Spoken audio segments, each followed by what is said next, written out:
Good afternoon. This is Roger Hernandez from Accelirate. Welcome to our third workshop, COE Tracking and Managing Team Productivity.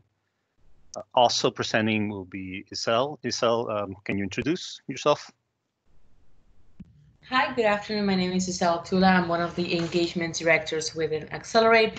And as Roger mentioned, today we'll be going a little bit over how to manage and how to grow a COE from a small project all the way to a large organization.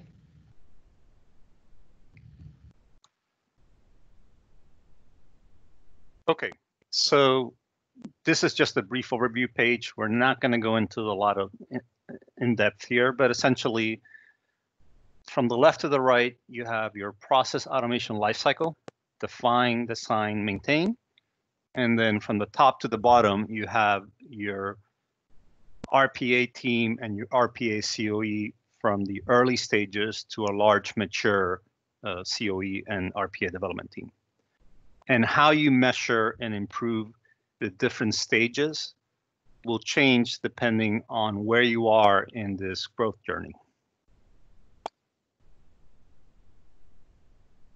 What to measure in the define phase. So some of the areas here are process discovery and process analysis. So depending on if you're just starting out, the things you're going to measure are, am I finding enough work? Do I have the 3 or 4 processes that my development team needs to get started? Am I doing some sort of estimation of the ROI? Does the ROI expected to show business value? As you grow, then you start measuring the ongoing rate of process discovery. If I look at the curve of that chart, will it keep up with the development team? I start to measure the actual ROI and time savings of production processes compared to the estimates to see how accurate that estimation process is. And then finally, once you become a mature, you have a mature RPA team in COE, you're looking at changes in the average ROI or processes in the pipeline. Have I hit all my low-hanging fruit? Do I need to change the kind of technologies that I use to have a wider field of process candidates, which is where you come in measuring the effect of the pipeline automation with enhanced RPA technologies, such as machine learning and IOCR. Then on the process analysis side, there's a similar kind of growth journey where at the beginning, what you're looking is measuring if my analysis is thorough enough that it does not require significant revisions during development. Then you start measuring, did I fully map out, did my analysis fully map out all scenarios during development, hypercare, and support? Did new scenarios start coming in that weren't fully explored during analysis? And finally, and mature COE does a lot more things to measure. How long did I take to do compared to the estimated complexity of the process? Are my analysis estimations accurate? Do I have processes that went part way into RPA and then a showstopper was discovered that caused the process to get pulled out? That's a very costly scenario. So you want to make sure you track that, find the root cause, and address it. Then once a process goes into production, how many scenarios do I have where, because of new requirements or incomplete analysis, there's a lot of support work or enhancements that are required? The one we can address here is the ones caused by incomplete analysis. The next page is design. What to measure as the COE matures when you're doing design, implementation, and deployment. On the implementation side, we have what are my estimates for implementing a process? How did my actual implementation, how long did it take? As you grow, you start looking at the task level. You start using a more elaborate or complex tracking of time where you break up the process into modules or the modules into individual tasks. You might have multiple developers assigned to each process, or you might have an agile scenario where you're using swarming. So you start doing task level estimation measuring. And finally, once you have a larger, more mature team in COE, you start looking at implementation velocity and cycle time, and start tracking at a detailed level what's causing issues or scenario or slowdowns when moving processes into UAT. During the UAT phase itself, we have a few other things to measure. Again, at the beginning, how long did it take? How did it compare to my estimate? Then in a mid-level maturity, it becomes, am I discovering new requirements or additional scenarios during UAT? How often does that happen?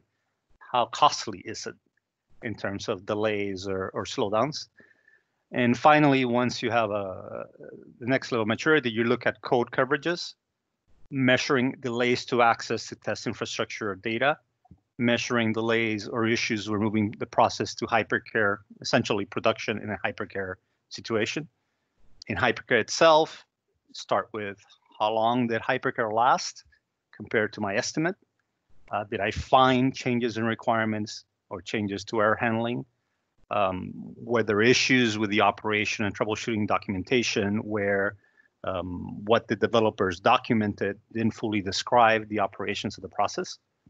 And at the highest level of maturity, you're looking at what are my delays cost to access to production infrastructure and data? What are the root causes of that? And what are the delays or issues that we encounter when moving the process to support? In support, very similar. With a small team, you're measuring basic statistics, number of incidents per process in total, the time to incident resolution. As your team grows and your support organization starts offering stricter SLAs, am I meeting those SLAs? Did I react in time? Did I notify the business on time? Was the resolution done on time? If I can't do the resolution, was I able to, one, notify the business on time that I could not meet the SLA, and two, resolve the SLA within the extended resolution timeline? And also tracking number of incidents count per processes to be able to identify those process hotspots. What are the processes, the 3 or 4 processes that consume 80% of my support team bandwidth? As a mature support organization, you're looking at your distribution of ticket counts and resolution hours per person. Are there people that are getting overloaded? Is the work evenly distributed? Again, are there procedural mistakes? Does that mean I need to maybe modify my training or my documentation and operations instructions for the support team? And start tracking the incident enhancement man-hour strand and how that relates to the bandwidth available to the support team. And this lets you estimate when you need to start growing your support organization. Another area and another responsibility of the support team is enhancing existing processes. So in there, it's very similar to development. It's essentially a truncated development cycle, but you're looking at the estimates, actual versus estimated, the duration of implementation, task level estimations, duration of platform upgrade testing and deployment compared to estimates. And as you mature, what is my support team's implementation velocity and cycle time? Do I have, again, similar to development, delays or issues when moving into UAT and production? And am I able to fully utilize the support team's downtime for enhancements? Do I have my schedule management set up in a way that they have big enough chunks of time to be able to utilize that downtime for process enhancements? How to measure? This is really complex area. So in here, Isel will come in, but at a high level, there's a lot of tools that you can use. Our recommendation is use the tools that your company is already using, especially at the beginning. They'll be better supported. There'll be people that are trained on it. There's experience already on how they work best, how they don't work best. But as your RPA program and team grows, if you find some of those tools are limiting or they don't exactly apply to your requirements and needs, then you explore better fitting tools. But the major areas are project management, task management, collaboration, approval workflow, build, release, and test automation, and reporting dashboards. Isel, do you want to maybe go over these sections and especially the next few slides? Yes, of course. So as Roger was mentioning, one of the key elements of how to measure and how to track everything that you are doing from a very small project all the way to a mature RPA and COE, it's how to track or the tools that you're using to manage all the workload. Because as you're going to be noticing, as your team keeps growing, it's going to become harder and harder to manage. From a process injection of how the ideas are coming into your organization and to the projects within the RPA team, as well as how the RPA team works on its own. Especially if you have tight timelines, how do you manage multiple developers working? So it's a very important to understand the tools that the company that you work for has in store, and if there's anything that is needed, that you can go and look a little bit more into this side of the tools. And obviously, if you have questions about any independent, we'll have the question at the end, but I believe that everybody should at least have some knowledge, high-level knowledge on how the tools that are mentioned on the screen. What I want to go a little bit further is in the different areas that Roger has mentioned, and as you scale up on your project, what are the things that you need to take into account? For example, if we go through the define phase, which he has mentioned is the gathering of requirements and how to make sure that your project it's RPA or is something that you can work with RPA, or is there any other tool that you can incorporate to enhance your project? When you start with the smaller POC or what we call our RPA-90X program, it's very important to track, or at least very basic tracking of your project, making sure that you understand the estimate versus the actual project, how long is it going to take. You need to have into account all the restrictions, and we'll go over in the next slide a little bit further how to prevent or how to get ahead of some of the things. But you need to make sure that you understand what is the scope of your project and what is the timeline that you have to achieve it, and what are the resources that you have in-house to make sure that that becomes a reality. Then when you go into a little bit more of when you're going through that growing process, then you need to make sure that you understand the methodology that you're going to be working with. It doesn't matter what you have in-house or what is the one that you choose to go, if it's a waterfall, if you want to be more Scrum, if you want to do something in the middle of it, you need to understand how is that going to be working with your company on its own. So it needs to make sure that you are very detailed on the task tracking. When you're doing a proposal or even you're looking into a new project, you need to understand all from the applications that you're going to be working with, all the way to all the decision points that you're going to have in that project, so you can track better how long is that going to take and give the development team an accurate timeline of this is how long it should take. Then you go into the track and categorize the days from an infrastructure. And it could be everything from applications, the VM, your robots, anything that involves through RPA, all the way to missing requirements or missing data to even begin your project, from an injection files, from a reporting output that is a dependency from the business, from even small missing data of sample data for the team to start doing a small POCs around that. Then you need to make sure that you have all that. And that is part of how you make sure you are being a little bit more mature in your project. Then when you go to a mature RPA, it's everything about project management across multiple teams, across the development cycles, because you need to track everything from the injection process. And when I say injection, I mean when the RPA team gathers that idea of a new project, you need to start tracking everything from a requirements gathering and every process and documentation that goes inside the define phase all the way to maintain. And you see that we're carrying it across our multiple phases. Then we go into the design, which is everything from development, internal testing, UAT. And it's very important when you're kicking off a smaller project that you have, as I mentioned before, everything planned.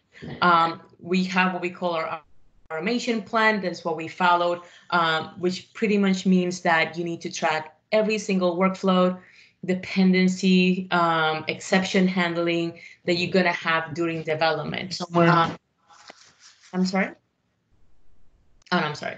So then you go with your UAT plan that it complements your automation plan, which you're going to be specifying all the different scenarios that you're going to be testing, and you're trying to prove that all those scenarios or variations is what you're going to be working across your development. And as you do internal testing, that is what you're going to be using to validate that your process is working as expected.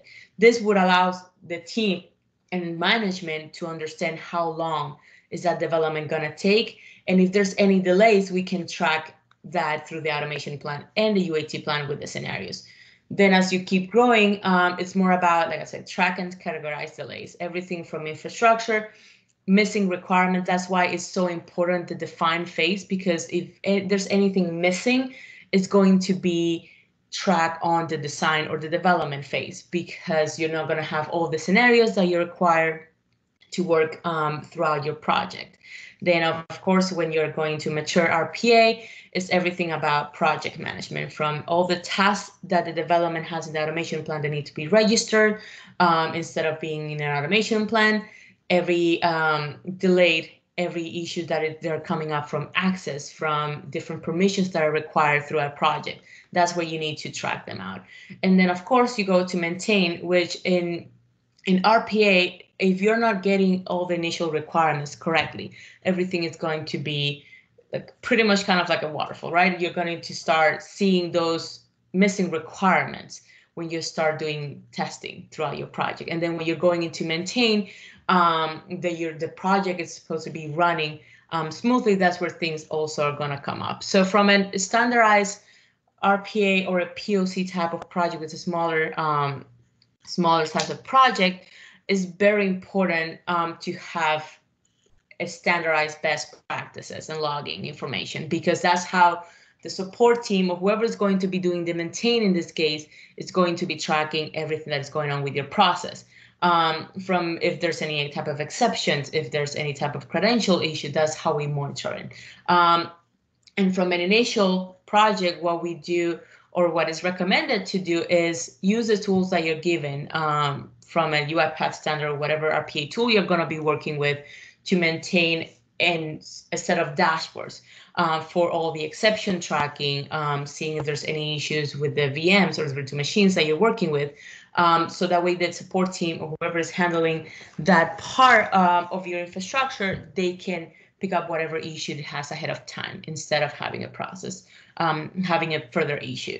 Then as you keep growing, it's more about enhancing all those capabilities. Instead of being monitoring one by one the process, then you can integrate it with monitoring tools to make sure that you're getting alerted when something is going wrong. Everything from a standardized process automation tracking to make sure that you're tracking off time and the cost saving from a VM setup. If you're only running a robot for a limited amount of time, how can I make sure that I'm using those 24 hours that I have available all the way to the best of their possibilities.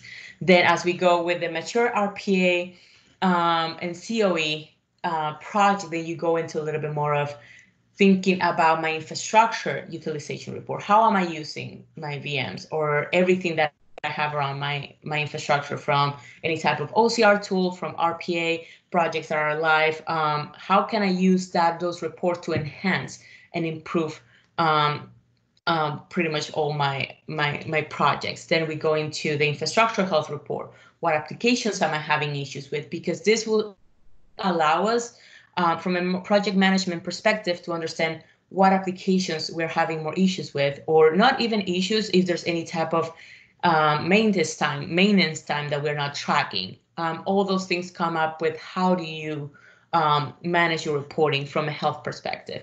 Then we go with the KPIs report, which is how the transactions are being handled and how much is this giving back to the business. And then we go with the support team SLAs and utilization report. As Roger mentioned on the previous slide, it's very important to understand if your support team is being overloaded with requests, and if there's anything that we can do to enhance or help in a way the support team to make sure that those things do not come up. Especially on the side of the SLAs. If you have a very short SLA in all the projects or all the issues that are being tracked are within that very small SLA, then you need to make sure that you're accommodating your resources through that specific times, so they don't feel overload. So this is kind of like what we, in a very obviously high level, we use for how to measure and improve team productivity. Obviously, once you use some of these tools in any way possible, these are going to allow you to even improve even further as you go. But then, okay, and then we can go on to the next slide.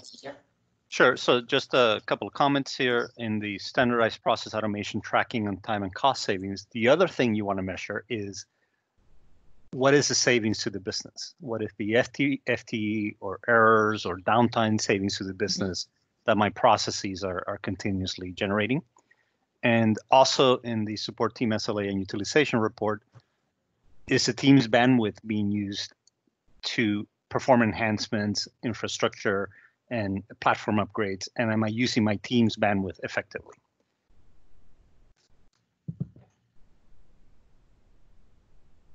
So then we go over a little bit of, and everything has come up, okay, how do we improve, right? We are having issues with some of these things. How can I make sure that doesn't happen again? So obviously with some of the experience that we have had, we have come up with a few of what we call best practices and checklists of what we can do to help us improve throughout this project. And from a standard point of when we kick off on the define phase within an RPA or even a POC type of project, everything is about preparation. How prepared am I that the point where I start this project, I will have at least everything to a point that I need. And this is from a define phase, is everything about, do I know all the process that I'm going to be working with? Or even if it shows only one process, do I know the SMEs, all the stakeholders that are going to be involved with that project, that I can reach out if I have any questions? Do I have my interview set up? Because as we understand, when we are in a smaller size project, we have a very limited amount of time to complete that process. So it's very important that we're setting up everything beforehand, from an interviews with the SME, with infrastructure that will go a little bit further, to make sure that when we kick off that project, we have everything that we need to make sure that we are gathering the requirements as quick as possible and as thorough as possible, because that's obviously very important. Then as we grow with a more larger, obviously, RPA team or COE, it's very important to have your standards very well defined. When we go into an SME interview, sometimes we go and start asking questions without understanding the full scope of the project. So what we come up with is we have a set of interviews checklist that we go through to make sure that we are following our standards, and every interview to a point have the same set of requirements for you to come out of it, from a point of what are the input items, the output items, what are the different variations of iterations that I'm going to have within a process, what are the different areas within the company that are involved, if it's IT, who do I need to reach out, what are the applications? All those items are very important that you're gathering, and the best way to do that is to have a set of, you could call like interview type of questions, to make sure that you go through all of them as a minimum requirement. They obviously you need to ask way more questions to understand the process, but from an SME interview all the way to discovery notes and PDD, best practices and requirements checklist, all the needed requirements that you need to have to ensure that you have your minimum requirements gathered in that documentation. Then when you go into mature RPA teams and COE, we have what we call Accelirate Discovery. I believe there have been a couple of already kind of like webinar style within Accelirate. I don't know if the team has gone through, and we can answer some questions at the end, but pretty much means, how can I ensure that I go through a more mature COE type of RPA program and gather all my projects, or find the projects that are best suited for RPA, and how can I gather or return to the company the most of it for those set of projects. So Isel, if you don't mind, we're running out of time for questions, but yes, I absolutely agree. Anyone who hasn't seen a presentation on Accelerated Discovery, I strongly recommend joining and signing up for one. I'm going to go through the next two sections very quickly so we have enough time for questions at the end. On the design side, preparation. Before the start date, make sure all your requirements are distributed to the infrastructure and other teams. Have some standards. It doesn't have to be full-fledged, but at a minimum, pick your framework and project templates. As you grow, share libraries and components, mature version control, updated standards. As you mature, CI/CD and automated infrastructure and business application allocation and configuration. And finally, on the maintenance side, you need certain documents, operation manual, runbook, that have different names. As you mature, automated smoke tests, modular automations, so different sections can be tested independently. And finally, self-testing and validation, different approaches for upgrading your platform and applications, and a ring or canary approaches to upgrade and releases. So sorry to go through it so quickly, but we only have a few minutes left. So that's our presentation. Are there any questions or any areas anyone would like more information on? So this is Pierre. On the last meeting, you guys said you're going to send some information. Are you guys going to wait until you're done with all of these trainings before you send out these decks? Megan? Yeah, so we can actually send out the decks and the recording to you after the session is over if you would like it. Yeah, that'd be great. But we asked for that on the last one as well. We never received it. Yep, we're working on it. It takes a few minutes to compile the list afterwards, and then we're getting the recording all clipped and trimmed up and make sure everything's all right for you guys. But it's still on the way, I promise. Okay, great. Sounds good. Thank you. Yeah. And then Roger Isel, there's actually a question submitted in the chat. So they would like to know, you mentioned having a suggested order for these improvements. Do you have to follow that exact order, or how do you adjust it for their specific team? Sure. So one, it depends.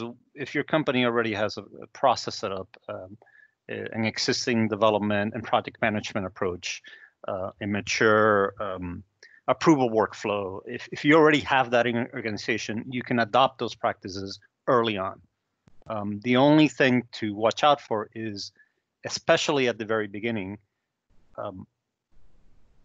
RPA, it's a little bit different than traditional software development. So you want to make sure you don't overload the RPA team in its very early stages with a lot of processes until they better understand how to do RPA. And then at that point in time, then you can do your full project management, your full task manager, your agile, and additional more complex methodologies.